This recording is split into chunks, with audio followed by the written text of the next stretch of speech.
है आप सभी का खबर गांव शहर में और मैं हूं आपके साथ सलोनी सारसर। चलिए नजर डालते हैं खास खबरों पर फटाफट अंदाज में। भारत में हर दिन करीब 50,000 कोरोना के नए मामले दर्ज किए जा रहे हैं। अच्छी बात यह है कि करीब इतने ही लोग कोरोना से हर दिन ठीक भी हो रहे हैं। पिछले 24 घंटे में 44,889 नए केस सामने आए, वहीं 547 लोग कोरोना से जिंदगी की जंग हार गए। भारत में कोरोना के कुल मामले बढ़कर 87,28,000 हो गए हैं। वहीं अब तक 1,28,678 लोगों ने अपनी जान गंवाई। कुल एक्टिव केस घटकर 5 लाख से भी कम पर आ गए हैं। पिछले 24 घंटे में एक्टिव केस की संख्या में 4747। देश में कोरोना को अब तक कुल 81,15,000 लोग मात देकर ठीक हो चुके हैं। पिछले 24 घंटे में 49,079 मरीज कोरोना से ठीक हुए। भारतीय चिकित्सा अनुसंधान परिषद के अनुसार देश में 12 नवंबर तक कोरोना वायरस के लिए कुल 12। अमेरिका के पूर्व राष्ट्रपति बराक ओबामा की नई किताब आई है। इस किताब में ओबामा ने कांग्रेस के पूर्व अध्यक्ष और सांसद राहुल गांधी और पूर्व प्रधानमंत्री मनमोहन सिंह का भी जिक्र किया है। ओबामा ने अपनी आत्मकथा बराक ओबामा ने किताब में राहुल गांधी की तुलना छात्र से की। ओबामा ने लिखा कि राहुल गांधी एक ऐसे छात्र हैं जिसने कोर्स वर्क तो किया है और शिक्षक को प्रभावित करने के लिए उत्सुक भी रहता है, लेकिन इस विषय में महारत हासिल करने के लिए या योग्यता नहीं है या फिर जुनून की कमी है। पंचायत ने साफ सफाई अभियान चलाया। सरपंच केवल राम ने बताया कि सड़क किनारे बबूल झाड़ियों को जेसीबी से कटवाकर साफ सफाई की। आगामी दीपावली के पर्व को देखते हुए सफाई अभियान चलाया गया।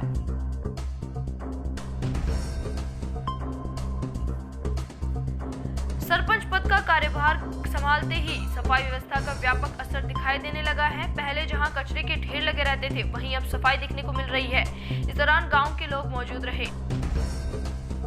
जीतो यूथ भीलवाड़ा विंग की तरफ से दिवाली के त्योहार को अन्य परिवारों के साथ बनाने के उद्देश्य से सभी सदस्यों के सहयोग से उपहार दिवाली का एवं कोरोना महामारी के इस कठिन समय में परिवारों को सहयोग करने हेतु 250 पैकेट विभिन्न परिवारों को वितरित किए गए।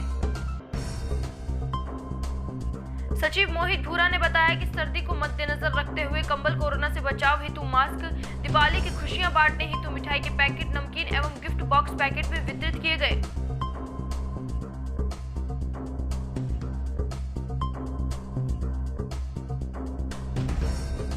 अध्यक्ष कविश नाहर ने बताया कि पैकेट्स का वितरण शांति भवन एवं अन्य कई जगह पर जाकर किया गया।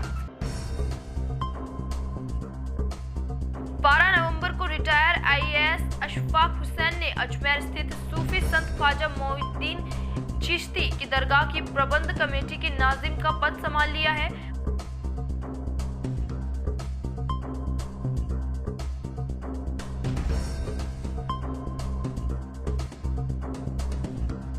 पद संभालने के बाद हुसैन ने कहा कि मेरा मकसद दरगाह में आने वाले जायरीन को अधिक से अधिक सहूलियतें उपलब्ध करवाना है।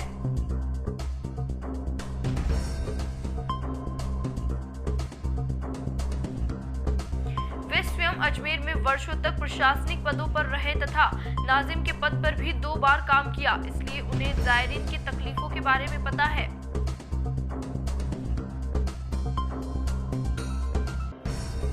शादी का झांसा देकर यौन शोषण का मामला सामने आया। महिला ने गांधीनगर थाने में उपस्थित होकर मामला दर्ज करवाया कि उसका विवाह 10 से 12 वर्ष पूर्व हुआ था तथा उसके कुछ वर्षों बाद ही वह अपने पति से अलग हो गई तथा महिला के एक पुत्र एक पुत्री भी है। महिला ने बताया कि लगभग 5 वर्ष पहले राजकीय यज्ञ नारायण अस्पताल में जांच करवाने के लिए गई थी। इस दौरान उसकी मुलाकात गजेंद्र से हुई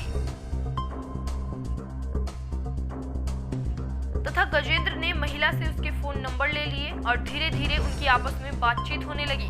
गजेंद्र ने महिला से कहा कि मैं अविवाहित हूँ तथा तुम भी अपने पति से अलग रहती हो, मैं तुमसे विवाह करना चाहता हूँ। बगरू क्षेत्र के सेज थाना में थानाधिकारी जगदीश प्रसाद तंवर व समस्त पुलिस स्टाफ को तेजस हॉस्पिटल कलवाड़ा के सानिध्य में मिठाई व गिफ्ट भेजकर दीपोत्सव मनाया गया। तेजस हॉस्पिटल के निदेशक डॉक्टर विजय घटाला ने कहा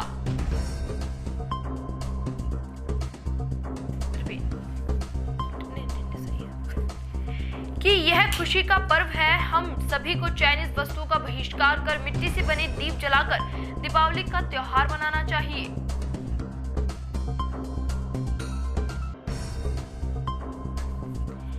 थानाधिकारी जगदीश प्रसाद तंवर ने आमजन से अपील की कि इस कोरोना काल में पटाखे न छोड़े तथा शांति और सौहार्दपूर्ण दिवाली का त्योहार मनाएं।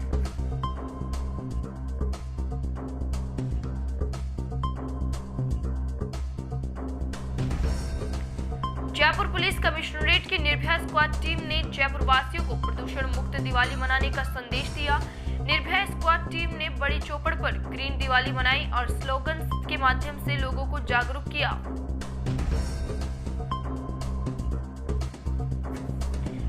राजस्थान में इस बार दिवाली पर पटाखों पर बैन है। जयपुर पुलिस कमिश्नरेट की निर्भया स्क्वाड टीम ने जयपुर वासियों को प्रदूषण मुक्त दिवाली मनाने का संदेश दिया।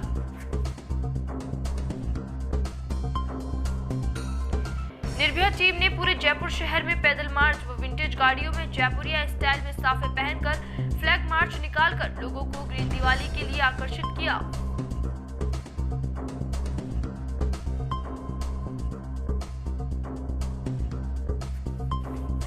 वह जागरूक किया। महिला पुलिसकर्मियों ने स्लोगन्स के माध्यम से लोगों को जागरूक किया। पटाखे सेहत के लिए सही नहीं, विद्युत बल्बों की जगह दीप जलाएं और दिवाली मनाएं। दिवाली का जश्न मनाएं और पर्यावरण को सुरक्षित बनाएं। पटाखा लेना बंद करो, प्रदूषण को कम करो। जब दियों से हो सकता है उजाला तो क्यों ले हम पटाखों का सहारा। आओ हम सब मिलकर वातावरण को बचाएं। 14 नवंबर को बाल दिवस भी है, इसलिए बालिका शिक्षा को बढ़ावा मिले। वित्त मंत्री निर्मला सीतारमण द्वारा घोषित तीसरे प्रोत्साहन पैकेज में कारोबारियों को कोई राहत नहीं दी गई। सरकार के इस कदम से कारोबारी बहुत मायूस है। राहत के नाम पर एक पैसा भी कारोबारियों को नहीं दिया गया। कारोबारियों के साथ सौतेला व्यवहार किया जा रहा है। यह आरोप है देश भर के कारोबारियों की सबसे बड़े संगठन confederation of all India traders ने लगाए हैं। कैट के पदाधिकारियों का कहना है कि 135 करोड़ देशवासियों संग सीधे जुड़कर कारोबारी लोकल पर वोकल की मुहिम को आगे बढ़ा रहे हैं। लेकिन इसके बाद भी चीनी सामान के बहिष्कार और ई कॉमर्स कंपनियों की मनमानी के खिलाफ लड़ाई में भी कारोबारियों को अकेले छोड़ दिया गया। मोदी सरकार अपनी सबसे बड़ी किसान योजना के तहत खेती के लिए आपके बैंक अकाउंट में फिर 2000 रुपए भेजने की तैयारी कर रही है।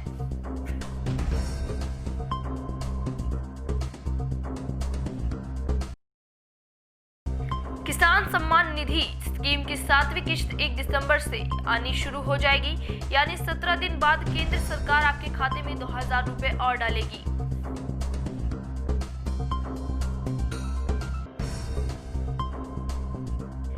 इस स्कीम के तहत सालाना 3 किश्त में 6000 रुपए दिए जाते हैं। अब तक किसानों को जो एक किश्त मिल चुकी है। पिछले 23 महीने में केंद्र सरकार 11.17 करोड़ किसानों को सीधे 95 करोड़ रुपए से अधिक की मदद दे चुकी है। फिलहाल के लिए इस बुलेटिन में सिर्फ इतना ही। नमस्कार।